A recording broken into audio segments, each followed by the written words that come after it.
शहर की ताज़ा तरीन खबरों के लिए सब्सक्राइब कीजिए EW नेटवर्क और बेल आइकॉन दबाना ना भूलिए। मग ज्या पद्धतीने लोकांच्या डोळ्यामध्ये धूळ फेकायचं काम करतायत, सत्ताधारीच जर आंदोलन करायला लागले तर इम्पेरिकल डाटा आणि मागासवर्ग आयोग गठीत करायला काय उत्तर प्रदेशचा मुख्यमंत्री येणार आहे का राजस्थानचा मुख्यमंत्री येणार आहे? कोणाला येडं बनवायचं काम करतायत?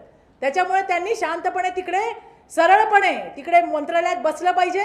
मागासवर्ग आयोग कसा गठीत होतोय ते बघितलं पाहिजे. त्यांच्याकडनं इम्पेरिकल डाटा बनवून घेतला पाहिजे आणि 3 महिन्याच्या आत हे जे ओबीसींचं गेलेलं आरक्षण आहे, राजकीय आरक्षण, ते परत मिळवून देण्याची सरकारची जबाबदारी आणि ती त्यांनी केलीच पाहिजे.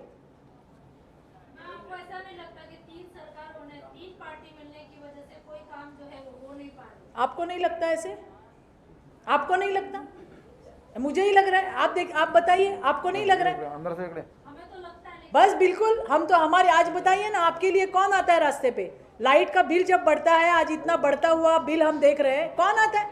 कोई नहीं आता. महिलाओं के ऊपर अत्याचार हो रहे, बच्चियों के ऊपर अत्याचार हो रहे, और कौन देख रहा है उसके लिए? सरकार जो है वो मुंह पे ताला लगा के बैठी है. ये तीनों मिलके एक काम जरूर करते हैं. ये तीनों मिलके एक दूसरे को संभालने का काम करते हैं. आज आप देखिए, 3 पार्टी वाली सरकार है. एक पार्टी आंदोलन कर रही है, दूसरी पार्टी स्टेटमेंट दे रही है और तीसरी पार्टी कुछ कर ही नहीं रही है. तो इनको इन लोगों से, महाराष्ट्र की जनता से कुछ लेना देना है या नहीं? जिस प्रकार से सरकार के लोग ही आंदोलन कर रहे हैं, सरकार के लोग ही मोर्चे निकाल रहे हैं, तो आप मंत्रालय में बैठे किस लिए हो? आपका काम है मंत्रालय में बैठना. कैबिनेट में जितने ओबीसी मिनिस्टर बैठे हैं उनको सबको लेके बैठना और उसका फॉलोअप कीजिए. आप बिठाइए वहाँ पे मागासवर्ग आयोग बिठाइए, वहाँ पे इंपेरिकल डाटा जो है वो बनाइए, और आप ही रास्ते पे आ रहे हैं. ऐसे कैसे चलेगा? ये तो लोगों को उल्लू बनाने का काम है. और जनता बहुत होशियार है. पूरे महाराष्ट्र में 1000 जगहों पे ओबीसी का मोर्चा निकलेगा भारतीय जनता पार्टी महाराष्ट्र प्रदेश की तरफ से. और जितने भी ओबीसी के अलग अलग कास्ट के जो नेता हैं उनसे हमारी बातचीत हो रही है. मैं ही नहीं, हमारे सारे नेता जो है वो पूरे महाराष्ट्र में जा रहे हैं और उनसे बात कर रहे हैं. कल ही मैं 2 दिन में मैं सिंधुदुर्ग और रत्नागिरी जिले में गई थी, और वहाँ पे भी मैंने अलग अलग ओबीसी कास्ट के जो हमारे नेता हैं उनसे मैंने बातचीत की, और सभी का समर्थन है इस मोर्चे के लिए. क्योंकि अगर ये राजकीय आरक्षण जाता है तो सीधा 58 to 59,000 जगहों पे इसका सीधा इफेक्ट जाएगा. एक बात मैं बहुत ही अच्छी तरह से क्लियर करना चाहती हूँ कि हम लोग मराठा आरक्षण के बिल्कुल भी विरोध में नहीं है. मराठाओं को उनका आरक्षण मिलना चाहिए. और आज तक जब से सरकार बनी है, आज तक किसी मुख्यमंत्री ने उनको आरक्षण देने का काम नहीं किया. मराठा आरक्षण का पहली बार काम अगर किसी ने किया होगा तो उनका नाम देवेंद्र जी फडणवीस है. लेकिन ये सरकार वो आरक्षण भी जो है वो टिका नहीं सकी, और वो भी जो आरक्षण है वो भी निकल गया, और अभी ओबीसी के राजकीय आरक्षण की बारी आई है. तो हम चुप नहीं बैठेंगे, और हमारी जो ये लड़ाई है, कल छत्रपति शाहू महाराज जी की जयंती है और उसी दिन से हमारी इस लड़ाई का प्रारंभ होने वाला है. राजकीय आरक्षणाचा फटका सर्वच पक्षांना बसणार आहे. तर अशातून महाविकास आघाडीचा त्यात काय फायदा होणार आहे की त्यांनी ओबीसी आरक्षणाला? अहो, ते बोलतच नाही आहेत काही. ते बोलतच नाही आहेत. आपण आरोप केला की हे सरकारने मुद्दामून केलेलं नाहीये. नाही, काय फायदा असू शकतो का याच्यात? त्यांना विचारा तुम्ही जाऊन. त्यांना तुम्ही जाऊन विचारा. सगळ्या जागा ओपन करून तुम्ही काय फायदा मिळवणार आहात? 58 ते 59 हजार ओबीसींवरती जो राजकीय आरक्षणाचा जो आमच्यावरती जी तुम्ही गदा आणली आहे, त्याचा तुम्हाला काय राजकीय फायदा आहे? तुम्ही त्यांना जाऊन विचारा तुम्ही मुख्यमंत्र्यांना. 14 महिने मागासवर्ग आयोग गठीत करण्याची फाईल का पेंडिंग होती? का त्याच्यावरती सही झाली नाही? 15 महिने तुमच्याकडे होते, त्यावेळेला तुम्ही काय करत होता? झोपा काढत होता तुम्ही? का नाही तुम्ही त्या ठिकाणी मागासवर्ग आयोग गठीत केला? का नाही तुम्ही त्या ठिकाणी इम्पेरिकल डाटा बनवला? आणि आता सुप्रीम कोर्टामध्ये गेल्यावर तिथून सुद्धा यांना परत पाठवलं, आणि काय सांगितलं की हायकोर्टच्या के कृष्णमूर्ती बेंचने जे तुम्हाला सांगितलंय तेच तुम्हाला करायचंय. मग का नाही केलं इतके दिवस? ओबीसी मंत्री सांगतात की निवडणुका होऊ देणार नाही, आणि 2 दिवसापूर्वी 85 जिल्हा परिषदा आणि 144 नगरपालिकांच्या ज्या निवडणुका जाहीर झाल्या, काय करणार आहेत आता याच्यावरती? याचं उत्तर आहे सरकारकडे?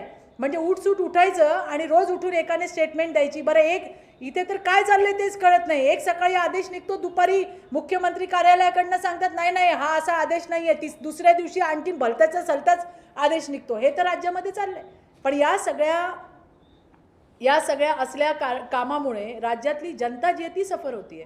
आज 58 ते 59 हजार ओबीसींच्या ज्या जागा आहेत त्याला सफर होणार आहे. महिलांना तुम्ही आरक्षण दिलं स्थानिक स्वराज्य संस्थेमध्ये. आज आमची ओबीसी भगिनी ज्या ठिकाणी आरक्षण आहे त्या ठिकाणी कुठे जिल्हा परिषदेवर आहे, कुठे पंचायत समितीवर आहे, तर ग्रामपंचायतीपासून सुरुवात होणार आहे. कुठे त्यांना चान्स देणार आहात? आणि आमचा हक्क हिरावून घ्यायचा अधिकार तुम्हाला दिला कोणी? आम्हाला मिळालेलं आरक्षण तुम्हाला टिकवता आलं नाही. मराठ्यांना दिलेलं आरक्षण तुम्हाला टिकवता आलं नाही. तुम्ही करताय काय तिकडे? फक्त एकमेकांना सांभाळून घेण्यामध्ये याच्या पलीकडे तुम्ही काय केले? 3 सरकारमध्ये बसले, तुम्हीच मोर्चे काढणार, तुम्हीच आंदोलनं करणार, आणि कोण येणार इथं काम करायला? बाहेरच्या दुसऱ्या राज्यातले मुख्यमंत्री येणार की काय?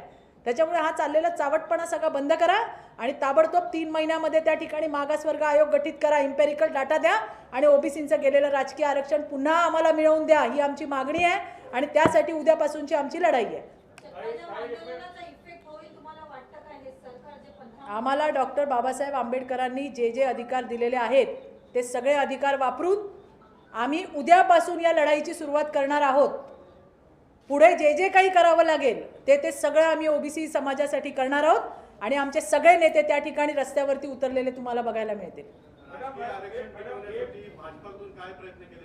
आम्ही वेळ पडली तर आम्ही कोर्टातही जाऊ. यांनी सुप्रीम कोर्टात जायला पाहिजे. ताबडतोब या निवडणुका ज्या लागल्यात त्या त्यांनी थांबवायला पाहिजेत. त्या निवडणुका पुढे ढकलायला पाहिजेत. अहो, सरकार म्हणून तुम्ही काय करणार आहात की नाही? नाही, आम्ही तर करणारच आहोत. आज विरोधकांची जी भूमिका आहे ती सक्षमपणे निभावण्याचं काम भारतीय जनता पार्टी सोडून राज्यात कोणी करताना दिसत नाही. इलेक्ट्रिकचे बिल वाढले, कोण आलं रस्त्यावरती? ज्यांची बिचाऱ्यांची महिन्याची कमाई 10,000 रुपये नाहीये त्यांना 15,000 रुपये बिल यांनी पाठवलं. खोटारडे हे सगळे नालायक लोक. आधी सांगितलं कमी करू, मग म्हणे सबसिडी देऊ, नंतर एक मंत्री येऊन सांगतो नाही दिलं तर लाईट कट करू. ही तर परिस्थिती आहे. आपण शहरामध्ये राहतोय, ग्रामीण भागामध्ये जाऊन बघा, ट्रान्सफॉर्मर काढून दिलेत. ही आज परिस्थिती आहे. पीक विम्याचे हक्काचे पैसे त्यांना मिळाले नाहीत. इथे मोठमोठी आश्वासनं दिली निसर्ग वादळाच्या वेळेचे, अजून पण लोक वाट बघतायत, त्यांना पैसे मिळाले नाहीत. हे बसले तिथे, यांना विचारा, हे दौऱ्यांमध्ये होते सगळ्या. तौक्ते वादळाचं अजून ते काही झालेलं नाहीये. काय करतायत तुम्ही मला सांगा? मराठ्यांना मिळवलेलं आरक्षण तुम्हाला टिकवता आलं नाही आणि आता तुम्ही ओबीसीच्या जीवावर उठलाय. हे आम्ही चालू देणार नाही. ओबीसी आरक्षण की बात कर रहे हैं, आपकी एक लीडर है और विधायक भी है मंदाताई मात्र, वो भी ओबीसी समाज की है. आज आपके इस मंच पर ओबीसी समाज की कोई नहीं है. मुझे लोकल का पता नहीं है. एक सवाल उससे जुड़ा हुआ. हाँ, आपकी पार्टी में ओबीसी सेल का कोई भी पता ठिकाना नहीं चलता है, तो इस आंदोलन को आप कैसे? नहीं, आप ऐसे कैसे बोल सकते हैं? ये ओबीसी के यहाँ पे बैठे हैं सारे ओबीसी और हम लोग जो बैठे हैं मेरे सहित ओबीसी है हम. नहीं, ऐसे आप कैसे कह सकते? अभी वो बताएंगे. पूरे महाराष्ट्र में ओबीसी सेल काम कर रहा है. योगेश टिलेकर हमारे महाराष्ट्र के वहाँ पे अध्यक्ष है और बहुत अच्छी तरह से काम चल रहा है. और ये जो यहाँ पे जितने आपको मंच में बैठे दिख रहे हैं इसमें सारे के सारे ओबीसी है मेरे सहित, और इसलिए अपना अपना काम हर सेल कर रहा है. अभी आगे से आप जरा ओबीसी वाले इनको बुलाया करो और क्या क्या एक्टिविटी करती है जरा थोड़ा आप भी कवर कर लिया करो, है ना, तो आपको भी पता लगेगा. ये जो आंदोलन है आप और पीछे भी बैठे हैं, जरा देख लीजिए प्लीज. जाताना भेटून घ्या यांना प्लीज. मैडम सॉरी, ये लोग जब एक्टिव नहीं रहेंगे फील्ड पे तो मीडिया को नजर नहीं आएंगे. सॉरी, ये नहीं बुलाते हैं, वो सही आपने कहा दिया, उनको सही टाइम पर आपने बोला. ये जो आंदोलन है भाजपा का, क्या ये सरकार को अब सत्ता से हटाने के लिए है या वाकई ओबीसी को आरक्षण दिलाने के लिए? आपको क्यों ऐसे लगता है भैया कि सत्ता में हटाने के लिए है? हम सब ओबीसी है और हम सब चाहते हैं कि हमारे समाज के 58 से 59 हजार लोगों के ऊपर अन्याय होने वाला है. ये आप समझिए, ये बात सिर्फ नवी मुंबई की नहीं है, ये बात पूरे महाराष्ट्र की है. अगर ये आरक्षण चला गया तो हमारी कितनी सारी लेडीज जो कभी चूल्हे चौके से बाहर नहीं आई थी, आज 50% का आरक्षण आपने महिलाओं को दिया है. आज हमारी बहुत सारी महिलाएं वहाँ पे जेडपी में काम कर रही है, जिला परिषद में काम कर रही है, वहाँ पंचायत समिति में काम कर रही है. इन सभी को फिर से एक बार पूरे मुख्य प्रवाह से हटा के डालने का ये सरकार का जो डाव है, ये हम कभी जो है ये यशस्वी होने नहीं देंगे, सक्सेसफुल होने नहीं देंगे. और ये लड़ाई ओबीसी की लड़ाई है और ओबीसी की लड़ाई के लिए भारतीय जनता पार्टी ये मैदान में है. मेरा सवाल ये था कि क्या जिस तरह से मराठा आरक्षण को लेकर लीगली उद्धव सरकार फेल हो गई, उसी तरह से ओबीसी आरक्षण को लेकर फेलियरिटी दिख रही है. ऐसे में आपको नहीं लगता कि अब इस सरकार को सत्ता में रहने का अधिकार नहीं और भाजपा शायद इसीलिए प्रयास कर रही है? नहीं, सत्ता में रहने के लिए इस सरकार को वहां पे बैठने का, सत्ता में बैठने का अधिकार नहीं. ये सही कहा आपने. लेकिन इसके लिए हमें वहां पे जाके बैठना, इसलिए हम आंदोलन कर रहे हैं, ये आपकी अगली स्टेटमेंट गलत है।